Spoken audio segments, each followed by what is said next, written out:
अवधूत चिंतन श्री गुरुदेव दत्त श्री स्वामी समर्थ श्री स्वामी समर्थ. नमस्कार. प्रगती रेट्स या चॅनलमध्ये तुमचं स्वागत आहे. आज आपण अशी कथा ऐकणार आहोत की गरुड पुराणानुसार पितृपक्षात पितर घरी येतात का, या प्रश्नाचं आज उत्तर तुम्हाला या व्हिडिओमध्ये मिळेल. येत असतील तर त्याची चिन्हे कशी ओळखावीत आणि पितर प्रसन्न कसे करून घ्यावेत याचीही सविस्तर तुम्हाला माहिती या व्हिडिओमध्ये मिळेल. त्यामुळे व्हिडिओ शेवटपर्यंत ऐका आणि चॅनलवर नवीन असाल तर प्लीज चॅनलला सबस्क्राईब नक्की करा. पितृपक्ष आला की एक प्रश्न प्रत्येकाच्या मनात येतो. खरंच या दिवसात आपले पितर घरी येतात का? गरुड पुराणात याबद्दल एक अतिशय गूढ आणि महत्त्वाची माहिती सांगितली आहे.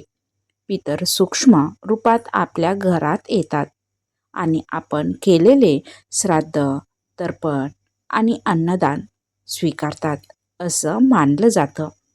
पण पितर कधी येतात, कसे ओळखायचे आणि कोणत्या दिवशी जास्त कृपा होते, हे सगळं आजच्या या व्हिडिओमध्ये आपण सविस्तर जाणून घेणार आहोत. तरी व्हिडिओ शेवटपर्यंत नक्की ऐका, कारण शेवटी मी सांगणार आहे पितृपक्षात कोणती 3 कामं केल्याने पितर खूप प्रसन्न कसे होतात ते. गरुड पुराणानुसार पितृपक्षात पितर घरी येतात का, याचं सविस्तर उत्तर आपण प्रथम पाहूयात. गरुड पुराणामध्ये पितृपक्षाला अत्यंत पवित्र काळ मानले आहे. हा काळ पूर्वजांना स्मरण करण्यासाठी आणि त्यांना तर्पण, श्राद्ध अर्पण करण्यासाठी असतो. गरुड पुराणानुसार पितर घरी येतात म्हणजे ते स्थूल शरीराने येत नाहीत, तर ते सूक्ष्म रूपाने आपल्या संततीकडे येतात आणि दिलेले अन्न, जल व श्रद्धा स्वीकारतात. म्हणजे ते प्रत्यक्षात येत नाहीत, तर कोणाच्या ना कोणाच्या रूपानं ते आपल्याकडे येत असतात. पुढे पाहूयात पितृपक्ष म्हणजे काय. पितृपक्ष हा भाद्रपद महिन्याच्या पौर्णिमेनंतर सुरू होतो आणि अमावस्येपर्यंत चालतो. या 15 दिवसामध्ये प्रत्येक तिथीला काही ना काही पितराचे श्राद्ध केले जाते. यालाच श्राद्ध पक्ष असेही म्हणले जाते.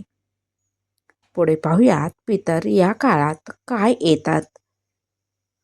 गरुड पुराणात सांगितलं आहे की पितरांना त्यांच्या लोकात, पितृलोकात मिळणारे अन्न, पाणी संततीच्या श्राद्ध तर्पणातूनच प्राप्त होते.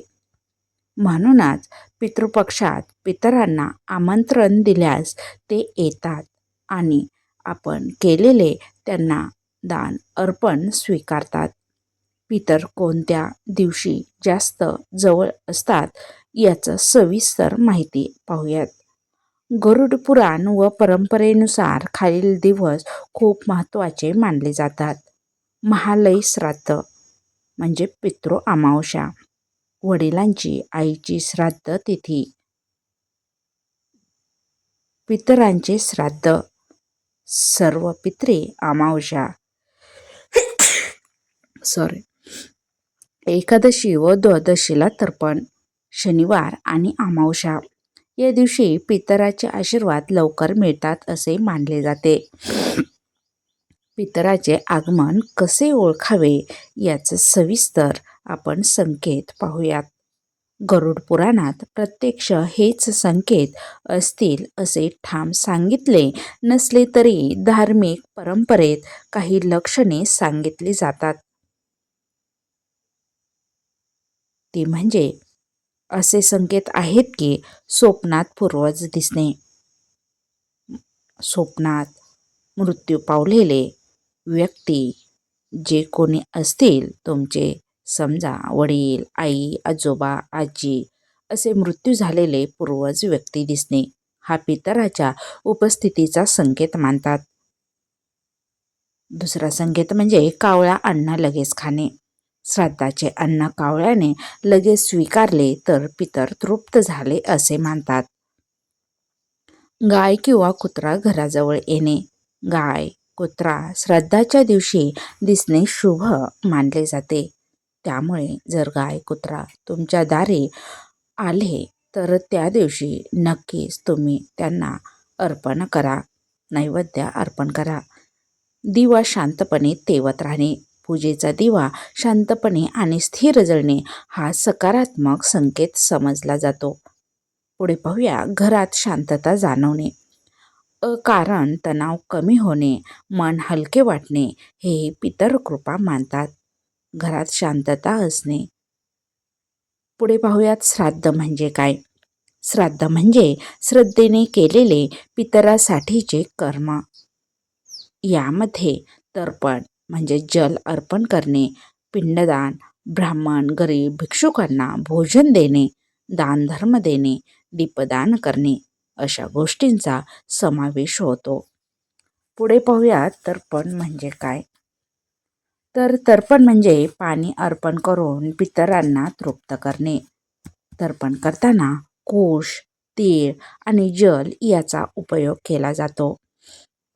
गरुड पुराणानुसार तर्पण केल्याने पितरांना शांती मिळते. त्यामुळे तर्पण नक्की करावं. पुढे पाहूयात, पिंडदान का करतात. तर पिंडदान म्हणजे तांदूळ, तूप, तीळ किंवा पिठाचा पिंड बनवून पितरांना अर्पण करणे. गरुड पुराणात पिंडदानाला फार महत्त्व दिले आहे. पिंडदानामुळे पितरांना त्यांच्या प्रवासात बल मिळते असे मानले जाते. श्राद्ध केल्याने काय फायदे होतात ते आपण आता पाहूयात.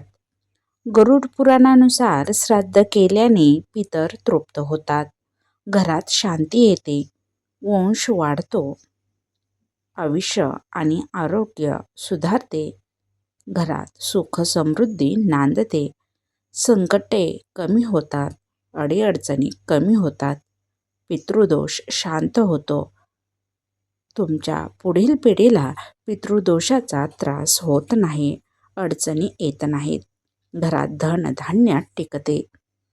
श्राद्ध न केल्यास काय होतं ते आता आपण पाहूयात. गरुड पुराण व धार्मिक मान्यतेनुसार श्राद्ध न केल्यास पितर असंतुष्ट होतात आणि त्यांचा परिणाम खालीलप्रमाणे होतो. तर श्राद्ध नाही केलं तर त्यांच्या आत्म्यास शांती लाभत नाही, त्यांना स्वर्गात सुख लाभत नाही.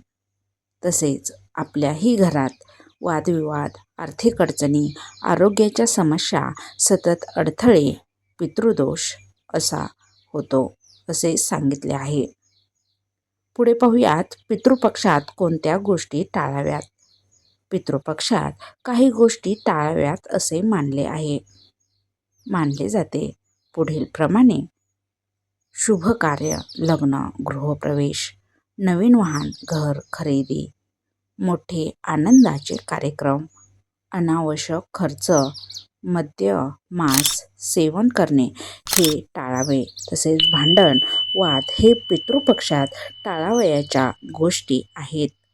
म्हणजे तुम्ही लग्न कार्य त्यावेळेस करू नका, नवीन वस्तू खरेदी करू नका असं सांगितलं आहे. पुढे पाहूयात, पितृपक्षात काय करणे उत्तम आहे.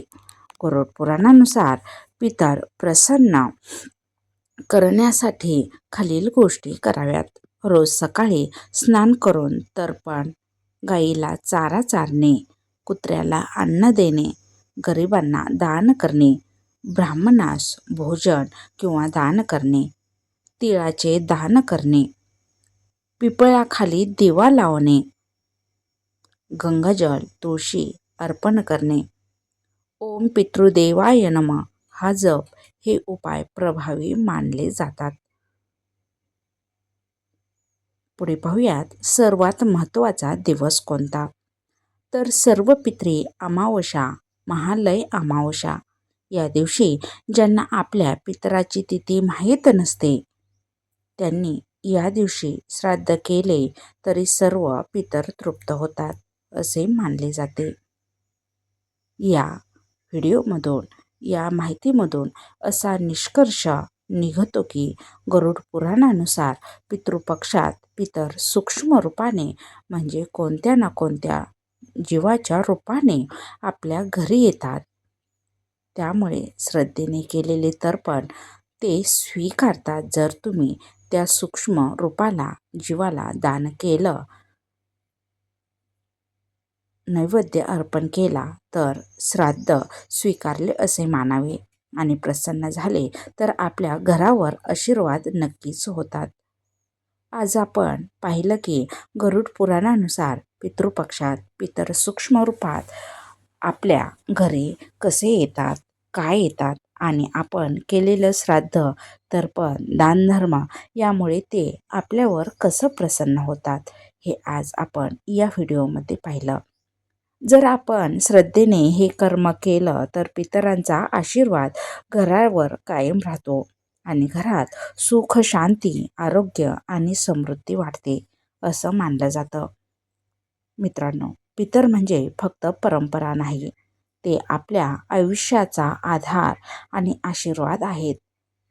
तुम्हाला हा व्हिडिओ उपयुक्त वाटला असेल तर आपल्या व्हिडिओला लाईक करा, चॅनलला सबस्क्राईब करा आणि बेल आयकॉन दाबा. म्हणजे असेच नवनवीन व्हिडिओ आपण आपल्या चॅनलवर आले की तुमच्यापर्यंत सर्वात अगोदर पोहोचतील.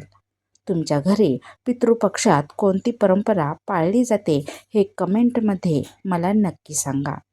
काही चुकलं असेल तर क्षमा असावी. धन्यवाद. जय हरी विठ्ठल. श्री हरी विठ्ठल. श्री स्वामी समर्थ. श्री स्वामी समर्थ. श्री स्वामी समर्थ.